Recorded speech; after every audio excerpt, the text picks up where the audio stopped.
Hey, everybody, this is Kenny. Welcome back to the Leading from the Middle podcast. This is a podcast for middle managers who want to develop themselves, develop their teams, and improve their results.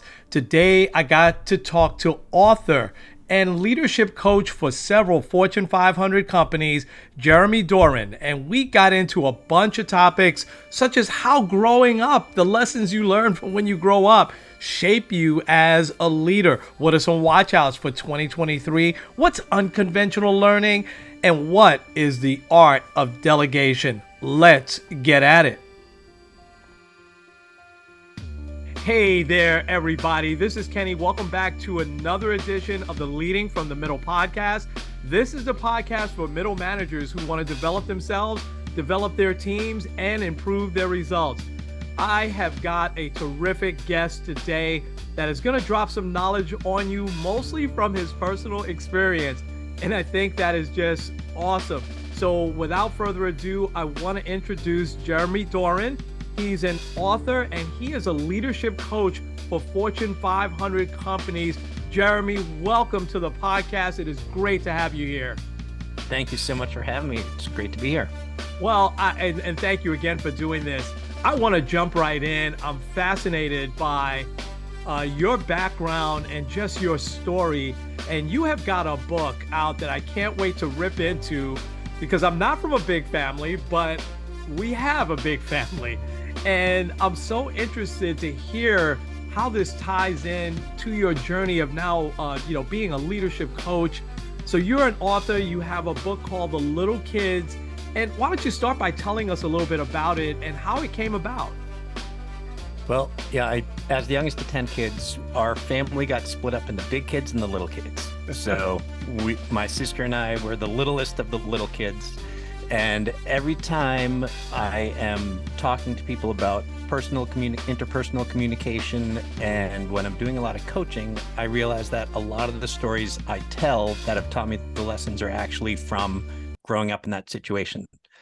So as the youngest, I had to pay very close attention to what other people were doing and saying and how they worked so that I could navigate that. And it's a skill that is really important in the business life as well. Wow. It's so interesting. It's so true. So tell us a few more lessons that you learned growing up. Well, all kids are great at negotiation. And one thing that's been fun about writing the book is remembering the stories that, have in the back of your head, but when you put them down, it really drives them home. And one of the stories I talk about is we had a trip out to Colorado from New Jersey. Oh, my sister and I were in the way back of a Subaru wagon for that whole trip. So there were a lot of things that we did not get our way, but we actually would ask for things knowing we wouldn't get them, just building up negotiation chips for later on. And it's something that, we didn't think about and plan on. We just did it. And kids are so great at negotiation, and it would be good if a lot of adults remembered how they used to do it. Oh, no doubt. I love that. That's a great lesson. And I want to come back to that in a second, because I'm sure you have taught that in your travels. What would be one or two things that maybe you were good lessons and ingrained in you that you had to unlearn? Well, another one of the chapters is called Show No Weakness.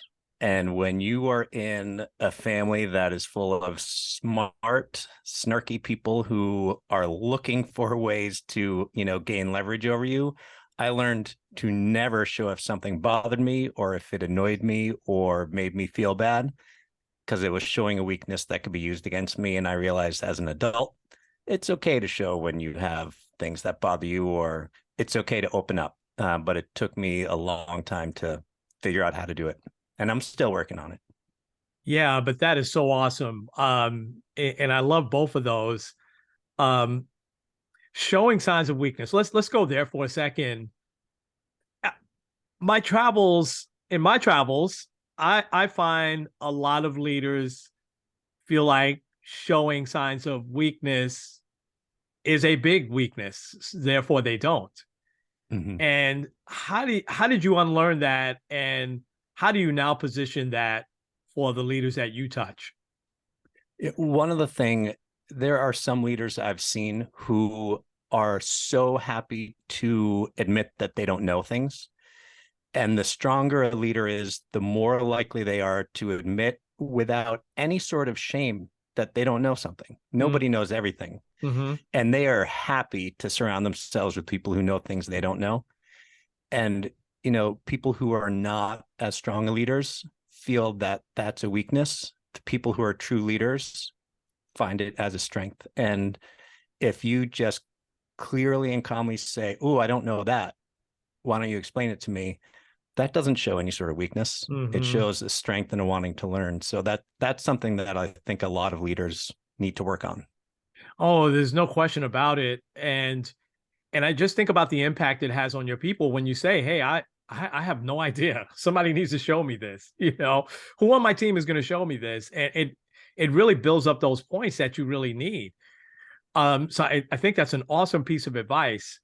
I want to go back to the negotiating skills for a second. And I was really, really cracking up as you were talking about that because we've had the pleasure of having my 3-year-old grandson here with us over the holidays. And man, that is he knows how to negotiate like anything.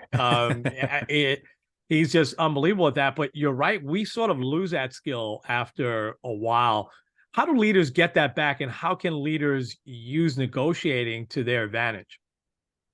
So I'm going to tell a story. Is when I was young, I'm quite thin, and I didn't really want to play football, but there were some other things I wanted to do. So I asked my mom if I could play football. She said, "No, you can't play football. You'll break your neck." And I pushed back, and so eventually I said, "Well, can I join the track team?" Because I knew that she would have to give me rides. And she said, "Oh, don't pull the snake and the puppy trick on me." I'm like, "What do you mean?" She's like, "I've heard this before. People ask for a snake knowing I won't let them get one. And then they turn around, they ask for a puppy, and it seems so much more palatable." And when you watch international negotiations, you'll see it in different cultures. Some of them will keep asking for things that don't particularly seem to matter, Hmm. but they're basically building up chips and kind of wearing down the resistance of the other people. So Mm. it's something that kids do naturally, and some cultures tend to do it more than others. Wow. And I just think about my audience, how far you can probably get your people to go by using, these negotiating skills that, like I said, we've kind of long forgot about. Mm-hmm. I think that is so awesome. Um, You know, one, yeah. another thing is statistically, women don't tend to negotiate as hard as men. Mm, And one thing that I've read about and I've seen and experienced is that because they feel a little bit selfish for asking for things, mm, and if they reframe it as asking for something for their family, they're very happy to fight for their family. mm, And so they're more willing to push. And sometimes I think it gets in everyone's way that they feel like they're pushing for stuff they don't necessarily deserve or are being selfish on. But if you can come up with what it is exactly that you want and why, mm. and convince yourself that it makes sense, it makes it a lot easier to push. Wow. That's so practical, right? That makes so much sense. Yet we at times still don't do that or use that leverage, use that, and fight for our family. I think that's awesome, right? And I think that's dead on with ladies fighting for their families. I think us guys do as well, but you're right. I think that's where ladies will lean on more. I think that's awesome, awesome advice. I want to shift gears for a few minutes because you have such a rich background that I really want to be able to take advantage of this time and getting some great advice out there for leaders as we go into this next year.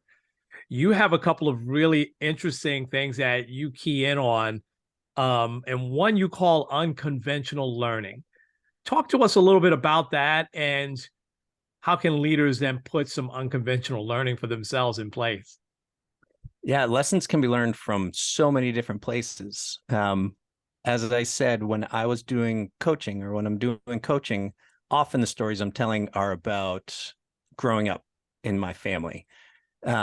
I've been taking improv classes, And there's a lot of great lessons to learn from that. I play volleyball, and there have been times when everyone on my volleyball team is basically my age, and we'll play a bunch against kids who are much younger and much more athletic, and we'll still win Wow.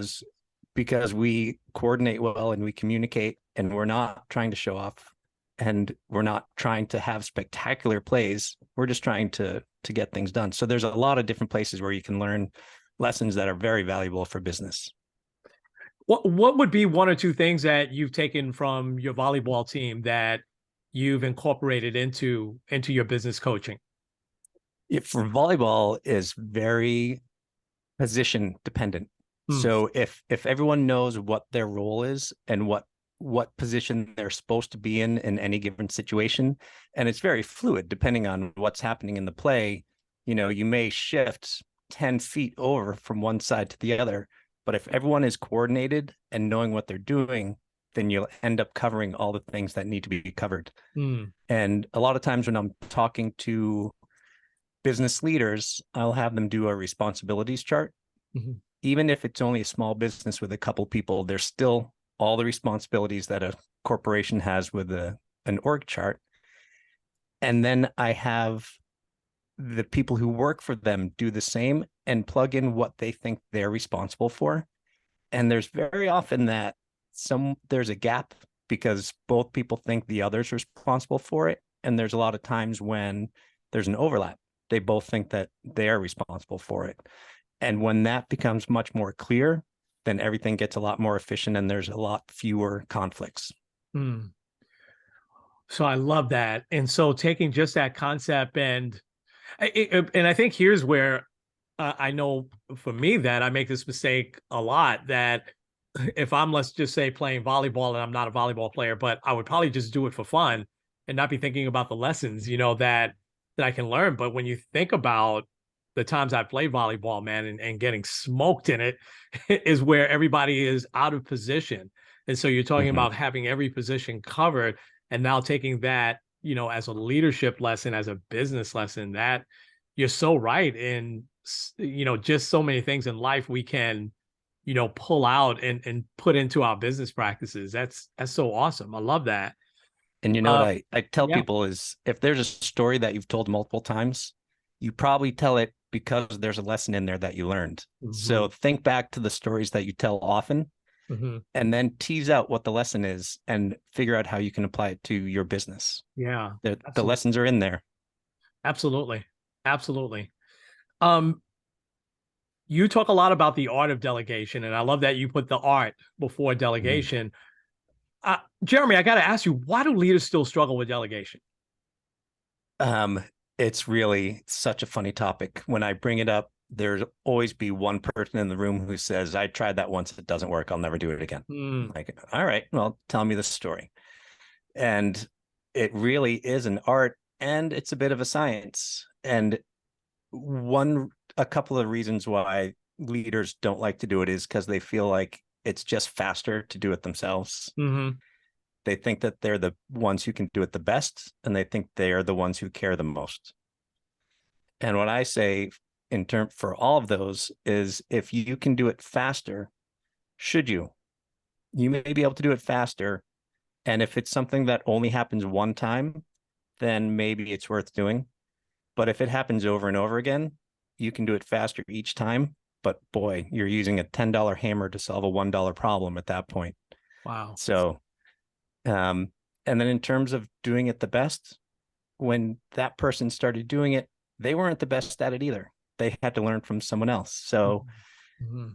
the thing that I find helps managers finally decide that they do want to delegate is that delegation isn't just about other people doing things for you. It's a way to teach them and Hmm. it's a way to grow your people and empower them. And Hmm. once they start thinking about delegation as a way to teach, then it starts becoming more clear to them that they need to do it more and better. I love that. Delegation is a way to teach. And if that becomes ingrained in leaders' heads, I think they'll do it more often. There's a trust factor there too, right, Jeremy? I mean, I don't trust. This is so important. I don't trust anybody else to do this. How did they get hmm past that? Well, in steps. Yeah. So the way this lesson really came to me when I was incredibly busy, and people who worked for me were basically standing at my door waiting to ask me to do things for them. And what I started saying was, if I wasn't here, what would you do? And they pushed back. And I said, nope, you can't call me. You have to figure out, what do you think you would do? And if they came up with anything that was close to what I would do, I'd say, great, do it. Let me know how it goes. Mm-hmm. And they would start always coming to me with their plan of what they think they ought to do. And then it got to where they came to me and said, here's what happened. Here's what I did. Here's how it went. Great. So if you slowly build them up, if it's a really important thing, then you want to do check-ins early Mm-hmm. before it's too late to change the course. Mm-hmm. If they're smaller things, let them run with it. Mm-hmm. That's awesome. That's great advice. And I love that you said the check-ins early, because that's also a piece, even when some leaders decide to delegate, that they feel like, hey, it's just telling somebody what to do, and okay, hey, take care of this, and then you just leave them alone instead of checking in. And the Right. check-ins have to be, at first maybe a little bit heavy, but they can be very, very subtle. So Yeah. yeah. And what I tell people is schedule it, let them know. Oh, I love If that. you don't tell them you're going to do it, then you're micromanaging. You're Yeah. just keep asking them, how's it going? How's it going? But Mm, if you say, this is a 2-week project, I want you in 2 days to come to me and give me an update of how things are going. I know in my mind that I can still course correct at that point, mhm. and they know that the check-in is coming, so it doesn't feel like I'm micromanaging or questioning them. I'm Wow. just checking in. That's so awesome. I love that, scheduling it. I never thought of that. Making sure you schedule a check-in. I love that. I love that. I have really just one more thing for you. This has been awesome, by the way. And I can't let you go without getting your opinion on a few watch outs for leaders. And you can name as many as you want for 2023. The workforce has changed so much over the last few years. Obviously, the pandemic had a lot to do with that. And there's the whole quiet quitting factor. There's so many things of the generation coming up that leaders have to watch out for. But I'm really anxious to get your take on the top couple of things that you feel that leaders really need to be on the watch out for in 2023. One thing that I've experienced with people who are the next generation is that they are more passionate than I think we are ready for. Yes. And it feels so much like a conflict because they're just so passionate about what they believe in. And I've seen conversations go bad very quickly. And what I've seen is that the things that they're talking about aren't really the same topic. They think that they're talking about the same thing, but as an outside observer, I can see that they're kind of crossing past each other. Wow. So thing I would recommend is, if you're getting into a conversation with someone, and it can be anyone, with the pandemic and political environment, things are a little extra charged. Anytime something starts seeming like a conflict, just step back and just confirm with people what you're actually talking about. And if you do that, a lot of times you'll see, oh, you're getting mad at me because you think I'm saying this thing. I'm not actually saying that thing. Can we start this over again? Mm-hmm. It takes a lot of discipline, because once you start going down that road, everyone starts getting emotional. But being able to step back and just confirming where everyone is. And then sometimes the decision is, we're not going to talk about this right now. Mm-hmm. There's nothing to be gained from having this conversation. Mm-hmm. So being able to step back is kind of crucial a lot of times these days. Yeah. That's such great advice. And I love that you said that leaders really have to realize how much passion that this generation coming up has. And I got to say, I know coming up for myself in the 80s, there were very few things I cared about. I loved sports. I wasn't passionate about the things that were happening in the world. I could tell you now, things about the Cold War in the 80s and President Reagan. But boy, oh boy, I could really have a conversation with you about the evolution of MTV. You know what I mean? And, but it's really changed, I think, with social media, right? That our younger ones now are so much more aware of the things that are going on in the world and so much more sensitive to them, that I think a mistake that leaders do make is to sometimes ignore that or underestimate, their Mhm. knowledge and their passion. I think that that's a terrific piece of advice. What else? So give us one or two more that you see as a watch out in 2023. Well, just to continue on that one, Yes. is the corollary mistake is to try to navigate their passion rather than Wow. recognizing that it's a good thing. Yeah. And it rather than trying a way to avoid it, you can find a way to harness it, Yeah. because the Wow. passion's always good. No question. No question. And I think just having a conversation, right? My son, my youngest son said, Daddy, sometimes leaders just don't talk to us, and just, talk to us about what they watched on Netflix last night. We just want to see the human side of them at times. And it's got to be vice versa, right? I think leaders also need to see the human side of their people, because there's a lot there. Um, that's so awesome. What else do you have?